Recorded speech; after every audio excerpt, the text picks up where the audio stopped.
Ang susunod na programa ay rated PG. Ito ay nangangailangan ng patnubay at gabay ng magulang para sa mga batang manonood. Hindi makapaniwala si Giselle nang malaman niyang buhay pa pala ang inabandona niyang anak sa Amerika na si Justin, kaya ipinapangako ni Giselle na babawi siya sa kanyang anak.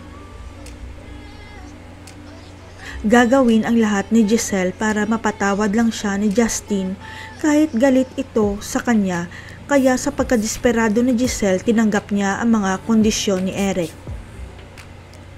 Na ikinagulat naman ni Doc RJ dahil ang pagkakaalam niya, ang anak ni Giselle na si Justin ang magiging VP for Finance ng Apex Hospital, yun pala ang ex ni Giselle na si Eric.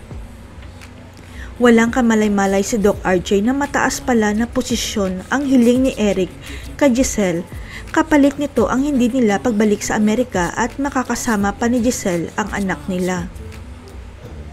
Ang hindi alam ni Giselle at Doc RJ, hindi si Lolo Pepe ang dahilan kaya nagpakita sila kay Giselle, kundi may masamang pinaplano si Eric para makapaghiganti sa mga tanyag. Malaki kasi ang galit ni Eric sa mga tanyag sapagkat iniwanan siya ni Giselle at inabandona pa ang kanilang anak sa Amerika dahil kay Lolo Pepe, kaya maghihiganti silang dalawa. Pero tila nakalimutan yata ni Giselle na lalaki talaga ang tunay niyang anak dahil Justin ang ipinangalan niya dito pero babaeng Justin ang ipinakilala sa kanya ng ex niya.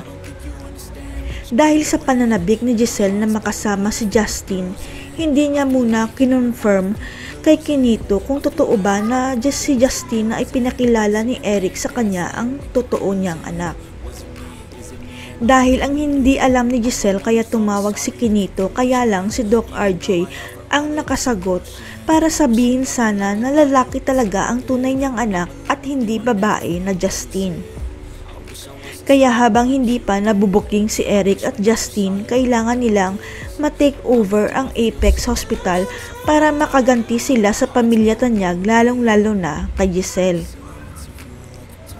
Alam ni Eric ang kahinaan ni Giselle at gagamitin niya si Justin para maisagawa ang masamang plano niya dahil mas mangingibabaw ang emosyonal desisyon ni Giselle kaysa sa logical. Ito ang magpapabagsak kay Giselle at sa Apex dahil magiging kontrabida na si Giselle dahil mas papaboran niya ang anak niyang si Justin bilang pagbawi sa mga kasalanan niya.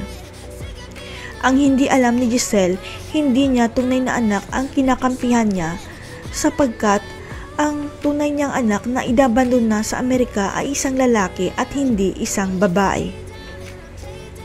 Ang hindi alam ni Giselle, hindi alam ni Eric kung nasaan na ang tunay nilang anak, kaya si Justin ang gagamitin niya bilang anak nila para makaganti lang sa pamilya ni Giselle.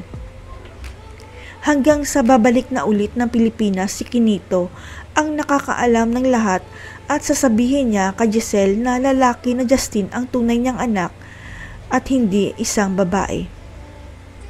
Ito ang dahilan kaya hindi nakauwi kaagad si Kinito sa Pilipinas dahil nagkamali ang investigasyon niya tungkol sa tunay na anak ni Giselle na si Justin Lindon Javier pala. Si Eric at Justin na kaya ang papalit kay Moira bilang bagong kontrabida sa serye.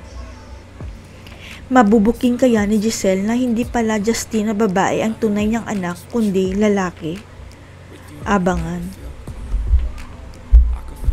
Inside my